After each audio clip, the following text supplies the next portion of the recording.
The Denver Broncos coaching staff is starting to shape out, and we look at the big picture. Is there a concern that the Broncos coaching staff across the board has a lot of inexperience at the NFL level, or they are young coaches? We talk about the pros and cons. We look at offense, defense, and special teams, and much more on today's brand new episode, Locked on Broncos. You are Locked on Broncos, your daily Denver Broncos podcast, part of the Locked on Podcast Network. Your team every day. What's up, Broncos Country? Welcome back into a brand new episode, Locked on Broncos, your daily Denver Broncos podcast here on the Locked on NFL Network, your team every day. From the South Stands to the end zone, I'm your host, as always, Cody Roark, joined alongside by my co-host, Sayre Bedinger. Both of us, we cover the Denver Broncos for the Locked On Network and 9 News. Make sure you follow us free and available everywhere you get your podcast in audio format. You can watch us here on YouTube. All you got to do is hit the subscribe button, turn on notifications so you never miss out on a day's worth of Denver Broncos news, content, coverage, and Broncos Country. Mile high salute to you. Thank you so much for making Locked On Broncos your first listen of the day every single day for all the Denver Broncos news, content, and coverage you need every single day, all year long. Sayre Bedinger, myself, have you covered. Sayre, my friend, hey, it's great to see you. It's great to be back home. You know, wild week last week with the Super Bowl buildup, but the Broncos behind the scenes of all the Super Bowl madness, they've been getting busy. Nathaniel Hackett has been getting to work in a sense of putting this coaching staff together. Can't wait to break it all down with you here today. I'm excited. I'm excited to see you again. And it looked like you had an amazing time at the Super Bowl, Cody, and awesome interviews, awesome work with PFN and just the different things that you were doing there. Bumping shoulders with Justin Herbert. Man, I was thinking maybe you would just kind of throw that jab in there at him like, hey, why don't you take it easy on our boys, next year? Just maybe sit those two games out. You know what he told me about the Broncos? He said, man, the Broncos are so tough to play against. He's like, man, so, obviously there's a lot of respect there by Herbert because I think when we go back in history, Sayre, Herbert hasn't necessarily had these massive, massive games against the Broncos. He's had his struggles during, against Denver, but he's also given them some fits as well. It's kind of been like a little bit of back and forth trading of the barb. So he's got a lot of respect for the Denver Broncos. And I think all of us wish that he was wearing that orange and blue. But Sayre, hey, let's break down the Broncos offensive coaching staff as it's starting to formulate. Right now, really things are coming into place. I wonder if we're going to get any press conferences about some of these guys coming forward, specifically Justin Outen. Talk about the DCs a little bit later, but obviously we know the head coach, offensive play caller, will be Nathaniel Hackett. He's going to take care of all of that. I like that move here for the Denver Broncos. We do know that the OC already is Justin Outen, but quarterback coach, passing game coordinator Clint Kubiak, that was a move that happened a little bit last week. We're excited about the future of that. But a new running back coach, obviously, sad to see a guy like Curtis Monkins depart. He's going over to the Minnesota Vikings to be their run game coordinator and their running back coach there. What a dynamic duo they're going to have in Cook and Alexander Madison. They're getting a good pickup there. But, your thoughts on Tyrone Wheatley at running back? I think it's a good pickup. He worked with Nathaniel Hackett back when they were with the Jacksonville Jaguars. So if you're one that reads into the connections and free agency and stuff, those guys both coached Leonard Fournette, at Jacksonville. So that's something to keep an eye on potentially. But I like the move, Cody. Honestly, we're getting a lot of new blood in Denver and guys coming in, leaving, those types of different things. Tyrone Wheatley might be a name that a lot of really deep diver football fans will remember. He played in the league back in the day, so he used to play at Michigan. And I think it's a solid move, in terms of just like, oh yes, we know exactly what he can do in terms of developing these backs. I think you and I, we talked about this off the air, right? It matters in the NFL, especially in the coaching ranks, who you know. And because Nathaniel Hackett knows Tyrone Wheatley, I think that obviously plays a huge factor into this. So Javonte Williams and maybe Mike Boone and whoever else, they're going to have a new coach next season. I want to throw a question out here to you, sir, because I think there's a lot of Broncos fans who are concerned about the overall lack, I say, of extensive experience in the NFL, or for the fact that Nathaniel Hackett is hiring people that he knows. Ladies and gentlemen, if you look all across the NFL, you look at Sean McVay's coaching staff when he first got to LA, you look at a lot of coaching staffs back to Washington days there with Kyle Shanahan. Who were on those staffs? A lot of people that they knew. That's what the coaching business is. It's all about who you know. And I think for the most part as well, yes, you want to be able to bring in people from the outside to come in. However, if you have familiarity with somebody and you know that you can use their strengths as a coach to help build the strengths of your roster, I mean, it does make sense there. So I think that there is some skepticism, and rightfully so. Broncos country has every right to be skeptical until we see the on-field results kind of translate. And look, they could take some time. So I think we got to look at process versus the overall moment. So we'll see. Tyrone Wheatley, though, an experienced guy, and everyone's like, oh, how does a backup running back who played in the NFL have anything to do with coaching? What does that have to do with anything? Tyrone Wheatley, No. he was a tall, stiff runner, but man, he had a productive career as well, especially in a backup role. He knows how to coach tailbacks, and the Broncos are going to get the most out of Melvin Gordon if he does come back, and Javonte Williams, Mike Boone, and the unit that they currently have on roster. We do know, though, Sayre, Zach Azzanni was lucky enough to be asked to stay back. He had a lot of offers from some other teams, but the Broncos, Nathaniel Hackett wanted to keep him in. I think it's because of his relationship building there and what he's done with the wide receivers. You love to see that in terms of a carryover there rather than an entirely new staff. So Azzanni does stay. But now Noah Fant, who I sat down with at Radio Row, has a new tight end coach in Jake Merlin, who had his first coaching season in New York with the Jets last season in 2021. He's also going to work on helping out with the offensive line. The tight end is going to have that role there. But I talked to Noah Fant. He was super excited about potentially being used in situations on the outside in different matchups. So Jake Merlin, a brand new coach here.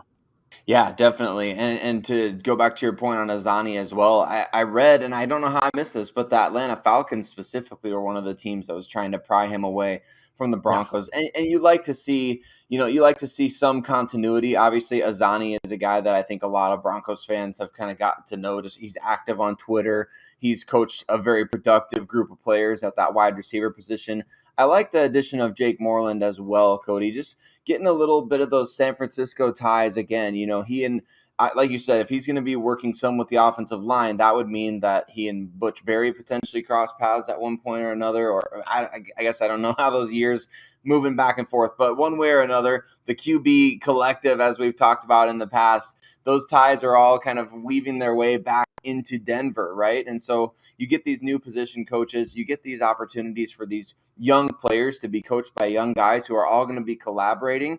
I can't wait to see how that kind of comes into play. And of course, Justin Outen coaches tight ends in Green Bay, so we know that he's going to have a hand in those types of different things. And so I think it's good for these young players. I think it's good for them to get an opportunity to go, hey, these coaches, a lot of them have either come from the college ranks or they've been just kind of 1 year in the NFL.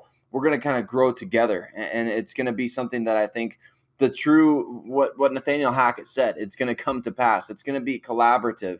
These coaches are going to learn just as much from the players, not necessarily in terms of the players dictating everything, but in terms of just the players being able to kind of say, hey, this is what I feel I'm really good at. Then the coaches designing around that. I think that's what we're going to end up seeing a lot of in 2022.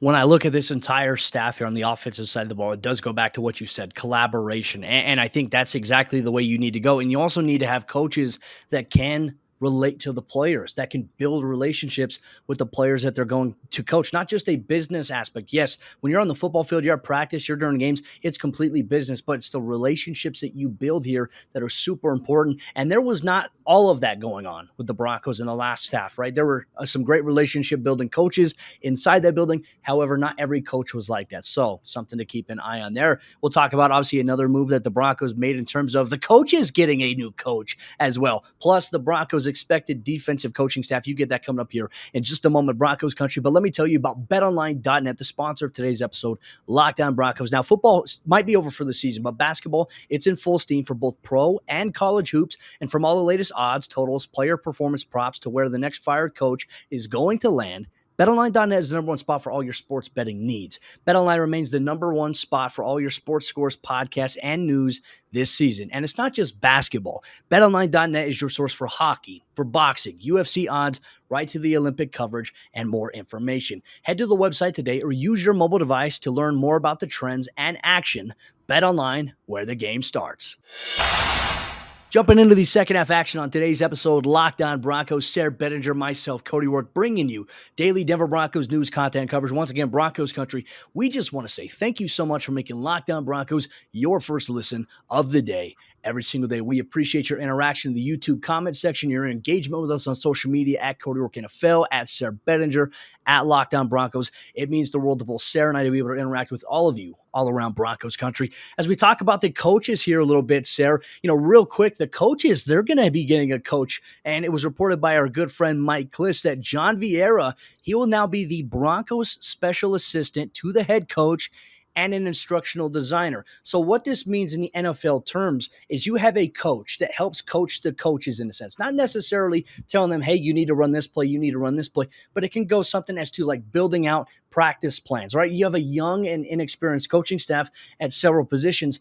Having somebody with experience in this regard, I think, will be beneficial to those coaches because now you're providing a blueprint for your foundation for your coaches that don't have a lot of experience to continue to grow and become even better coaches in the long run, because some of these coaches may have aspirations of being a coordinator one day. They might have aspirations of being a head coach. So the Broncos making a little bit of a bold move here, but maybe this is also going to be the person that's going to be in the box that tells Nathaniel Hackett, hey, throw the challenge flag or don't challenge this. It's not a good challenge. We do know that the Broncos need somebody like that to handle those responsibilities. So love that the Broncos are getting involved, looking at every avenue here to help make their, upcoming season, I think, the most successful it can be. But let's talk about defense. Now, sir, I couldn't help but watch Super Bowl 56. And in that second half, I was thinking to myself, this is why the term defense wins championships comes to fruition.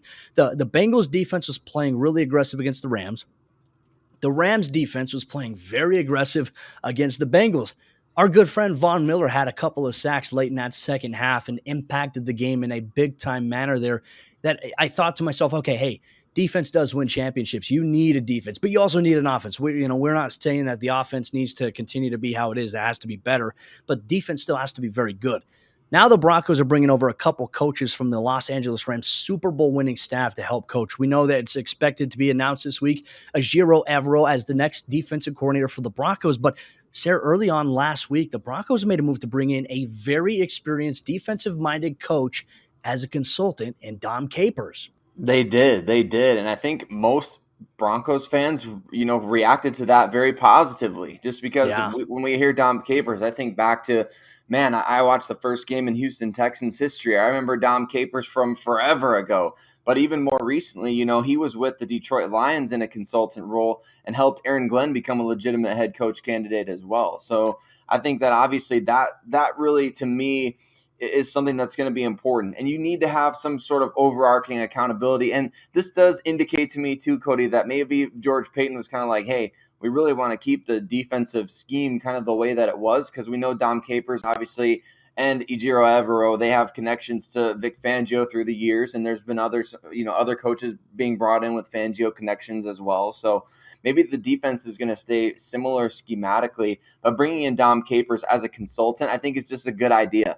You talked about the consultant on the offensive side, the coach of coaches. You need to have people that are in there holding your coaches accountable. I feel like just as much as anything else, that feels like it was a major weakness for the previous Broncos coaching staff, right? Not necessarily accountability in terms of like nobody is holding them accountable for their job. Obviously, Vic Fangio and his staff were let go. That's the ultimate sign of accountability, right? But on the day-to-day, on the week-to-week, if your coaches, if your head coach, your top coaches, head coach, defensive coordinator, offensive coordinator, they need somebody with a ton of experience, a wealth of knowledge, a wealth of wisdom, who's seen everything there is to see under the sun, coming to you and saying, hey, try this, or hey, do this differently, or hey, I saw you do this, maybe do this.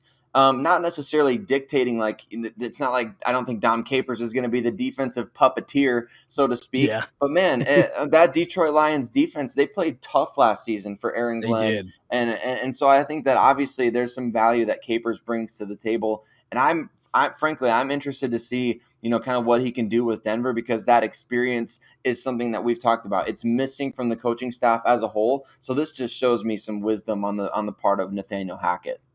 No, for Evero too, he's going to be a first-year defensive coordinator. He's been coaching a while in the NFL and has built great relationships and is regarded as one of the up-and-coming coaches that could be a potential head coach in the next 3 to 5 years around the NFL. pairing him with Dom Capers, where look, I imagine Dom Capers as a consultant will probably be up in the box and will be saying, hey, they're doing this. Okay, you may want to adjust by doing this. I know that in my history of coaching, I've benefited from having somebody up in the box that said, hey, they're lining up like this and they're really trying to attack here. Here's how we can counter it. Let's run this play. And I'll call the play. I think that's exactly what we'll see there. It's going to be that collaborative nature, right? It's not just, hey, Ajiro Evero, you're going to call the defense. We're going to surround you. We're also going to tool you with, since it's your first year as a DC, we're going to tool you with some guys that have experience that can help you continue to grow as a coach. And I don't think there's going to be any opposition to that. I do like, too, another defensive consultant, Bill Kolar, is coming back to help out. He's going to help out Marcus Dixon, who's going to come over as the next defensive line coach for the Denver Broncos. He was an assistant D-line coach for the Super Bowl winning LA Rams. And that defensive line that they had, Sayre, unbelievable in Los Angeles. Mm-hmm. Contributions from the pass rushers, the interior guys, Ashawn Robinson, Gaines, Donald. Unbelievable contribution there. So they're getting some of that experience coming forth here. Outside of that, we know that Christian Parker is staying on as DB's coach, which is fantastic. He has done a tremendous job with those guys in his first year last year in 2021. To help him out, you're going to bring in Ola Adams as the assistant defensive backs coach, more than likely going to be working a little bit, probably with the safeties, but collectively it's going to all boil down to Christian Parker overseeing the entire unit. Linebackers coach, you're bringing in Peter Hanson, who's a former defensive coordinator for UNLV. And everyone's wondering, well, why are they bringing in the D coordinator from UNLV? Because he's got experience. He understands it. And UNLV had actually a pretty solid defense as well with him coaching. So now he gets to come in and focus on linebackers, young, athletic linebackers here, Sayre. We're talking about the Baron Brownings of the world, maybe a Kenny Young too. I think the chances increase a little bit about what the Broncos want to do in free agency. And then outside linebackers, Burt Watts. We mentioned knowing somebody. Well, ties to coaching together at UC Davis with Ajiro Evero and Nathaniel Hackett. I love the melding pot that we have on the defensive side of the ball right now, Cody. It's really cool to see how this staff is coming together, especially with Evero coming from the Los Angeles Rams. That's cool to have a Super Bowl winning coach coming to be your defensive coordinator. I really like that, and I was really liking this note in particular on the new defensive line coach, Marcus Dixon, Cody. Really, really interesting. Before he got his job with the Los Angeles Rams, he spent a handful of years at Hampton, which is where he played his college football. And a couple of the roles that he held there, in addition to D-line coach, was director of player development and recruiting coordinator. So we know that, we've mentioned this a number of times, but with every single one of these coaches, you can't help, and I'm sure that as we dig deeper and deeper, we're going to find more and more of this, but you can't help but think, obviously, the personal relational aspect between the coach and the player is being heavily, heavily prioritized. And you talk about guys like Peter Hanson at the linebackers coach. It wasn't that long ago that Brandon Staley was just another assistant linebacker coach at Tennessee, right? So obviously there's intentionality behind these moves in terms of guys that they think can really develop relationships with these players. I personally am a huge, huge fan of that.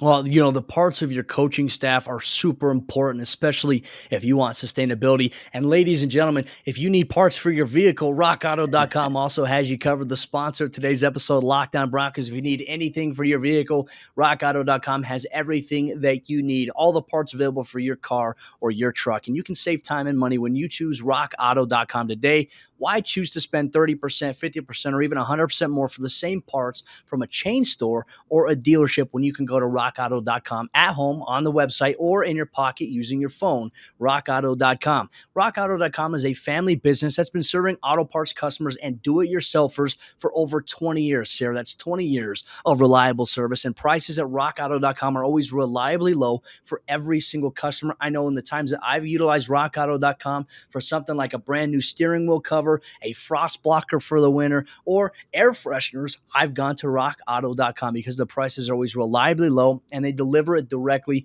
to my doorstep. It's super easy to use their website. You can quickly browse all the available parts based on year, make, and model of your car, plus the brand specifications and even the prices that you prefer. So go to rockauto.com right now and see all the parts available for your car, truck, right? Locked On Broncos in there. How did you hear about us box so that they know that we sent you? Amazing selection, reliably low prices, all the parts your car will ever need. rockauto.com. All right, Sayre, as we jump in the fourth quarter action on today's episode, Locked On Broncos, Broncos Country. Once again, thank you so much for making Locked On Broncos your first listen of the day every single day. All you have to do in the morning when you wake up, you're making breakfast, you're going to work out, or you're going to work, just turn on the Locked On Broncos podcast on your favorite audio podcasting platforms. Or if you're sitting down to eat breakfast, or you get home from work, or if you're at the office, pull up Locked On Broncos on YouTube, on your computer, and watch all of our episodes in depth here, 4K, high definition. We have you covered every single day with the best Denver Broncos news, content, and coverage that you need all year long. Going through our coaching staff here. Now, we mentioned all the ties to the Los Angeles Rams here, Sayre. Well, the Broncos, the expectation for a special teams coordinator is expected to be Dwayne Stukes, who was an assistant special teams coach with the Los Angeles Rams. And during the Super Bowl, with this knowing in my mind that I know that Stukes is the main target and more than likely will be the guy, I couldn't help but watch their special teams unit. I think Matt Gay was fantastic this season as a kicker for them. There was that 140-yarder that he had where he just got too much arc on it, and I think it landed a little short in one of those games that they had in the playoffs. Outside of that, he's been a spectacular kicker. But more importantly, one thing I was watching the Rams kick coverage unit. Now, guess what? Majority of the time in the Super Bowl, the ball, it was kicked out of the end zone. No returnable kicks there, which means that you don't have to put your coverage unit in a bind to have to go out there and try to tackle and break down against somebody. We know the Broncos struggled with kick coverage under Tom McMahon. He's now at the Raiders. Interesting enough right there. But then they're going to be bringing in assistant special teams coach Mike Mallory, who coached with Nathaniel Hackett in Jacksonville back in 2017. So the Broncos really bringing in new coaches with new ideas and new philosophies on how to transform specific units, offense, defense, and now special teams. You and I have talked about what the Broncos need to do on special teams. And look, they got a lot of young guys there. You don't want to ever get to the point where you have to play a lot of your veteran guys because as we've seen, we saw it with Josie Jewell, that's how you get your starters hurt. So I'm excited about this. I think change is good. And who knows? I don't necessarily know Dwayne Stukes' philosophy on punting, if he wants guys to change their technique up that we know that Tom McMahon did. But it's kind of up in the air right now. Special teams has to be better. It does. It absolutely does. And you need a coach that's going to go out there and not just say the right things, right? I mean, we heard Tom McMahon say a lot of great things in recent years. I mean, we've heard him talk about angles. We've heard him talk about, the Pythagorean theorem and how it can relate to football and all this. I mean, all this crazy stuff with mathematics and angles and trajectory and this and that and the other. And the Broncos still stink at covering punts.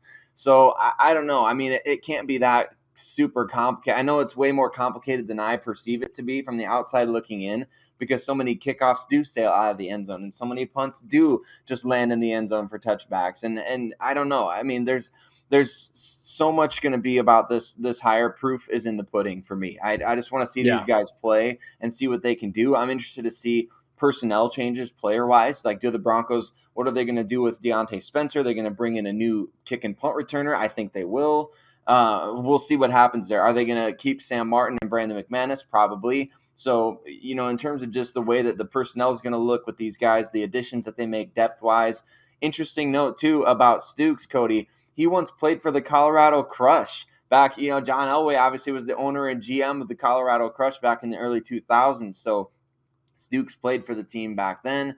And obviously he has experience in a variety of areas. I believe he was a defensive back when he played. So yeah, I like the additions, man. I really do. I think you're picking from a tree that has a lot of good fruit when you're picking from the Los Angeles Rams. I mean, their coaches have been poached left and right and from all sorts of different teams. Look at the Minnesota Vikings now bringing in they're bringing in Kevin O'Connell as their head coach, and then he's taking Wade Phillips' son with him to Minnesota. Yeah. So I think obviously the Rams coaching staff is going to continue to be cycled, but it's just proof of why you hire those, like we talk about the coaches that coach the coaches.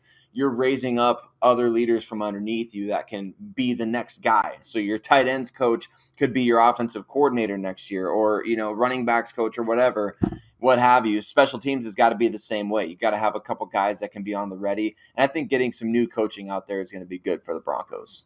I'm trying to find it here in terms of future contracts as it pertains to what the Broncos are going to be doing. You mentioned Sam Martin, right? Obviously, I think he had a pretty good season for the most part. He had a couple shanks, but for the most part, Sam Martin was much more improved for the Broncos special teams unit in 2021. I'm trying to figure out exactly who it was that the Broncos signed to a future contract at the punter position. I cannot recall who it was, but they did. It was formerly of the of the Pittsburgh Steelers. That'll actually be on I the got roster you. transaction list, I think, today, since the Super Bowl has now concluded. Everything is now official after the Super Bowl. So that's why I can't find it when I'm looking at the Broncos roster here. But the punter that's coming over from the Pittsburgh Steelers, who filled in while Presley Harvin was filling out, obviously due to a family tragedy, and he did a pretty good job, averaging 50 yards per punt. He had a 63-yard punt against the Kansas City Chiefs in 2 games. He put together a pretty good sample size. So I think competition is always good. We know the competition, iron sharpens iron, which is something that we had a lot of great conversations with Broncos players last week. They're looking forward to getting back, and they're looking forward to getting ready to get to work under Nathaniel Hackett and this brand new Broncos coaching staff. But ladies and gentlemen, that'll do it for today's episode. Lockdown Broncos here, courtesy of Sayre, Bedinger, and myself, Cody Roark. As we break down the rest of the week, we continue our free agency preview. We're going to be looking at some of the offensive positions and a couple of defensive positions here this week as we preview the Broncos' upcoming free agents and maybe some free agents that the Broncos should maybe look at on the open market coming into the 2022 NFL season. Free agency frenzy is just about 4 weeks away. And Sayre, Bedinger, myself, we're going to have you covered here, Lockdown Broncos, every single day, all year long, because for the true fan, there is never an offseason. We have you covered, everything you need. Denver Broncos, Sayre, Bedinger, myself, we'll be both back here tomorrow for a brand new episode, Locked on Broncos.